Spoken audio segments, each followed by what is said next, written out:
Salut les amis, ici votre très cher serviteur Firmin Touba.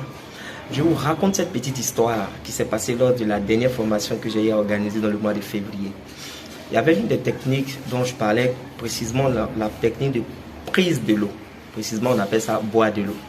À quel moment il faut boire de l'eau, dans quelles conditions il faut boire de l'eau, quelles sont les situations qui emmènent à boire de l'eau. Et lorsque je partageais la technique, il y a une dame qui a dit non, qu'elle a essayé, ça n'a pas marché. Parce qu'elle a dû participer à une formation, on lui a demandé de boire de l'eau, ça n'a pas marché. Or, quand je partageais la technique, je n'avais pas dit à quel moment il fallait boire de l'eau, à quel moment il ne fallait pas boire de l'eau. D'accord? Donc, qu'est-ce qui s'est passé? Si elle dit à la dame, ok, qu'est-ce que vous avez décidé de faire? Quelles questions vous avez posées en fait au formateur ce jour-là par rapport à la prise de l'eau? Est-ce que vous avez dit à quel moment vous devez boire de l'eau? Elle m'avait dit c'était pour surmonter le trac. Bon, j'ai dit ok, il n'y a pas de souci. Mais quand vous le sentez le trac, quelle est l'expression de votre organisme? D'accord? Donc lorsqu'elle donnait l'expression de son organisme, j'ai compris que la solution n'était pas de boire de l'eau. Parce que, écoutez, quelqu'un qui fait la fièvre, même s'il y a des symboles du palu, on doit vérifier, faire les examens pour être sûr si c'est la fièvre typhoïde ou le palu, n'est-ce pas? Et si on découvre que c'est le palu, on lui donne le traitement de palu. Ou si c'est le traitement de la fièvre typhoïde, on lui donne le traitement de la fièvre typhoïde. Mais pas parce que la personne fait la fièvre directement que c'est un palu.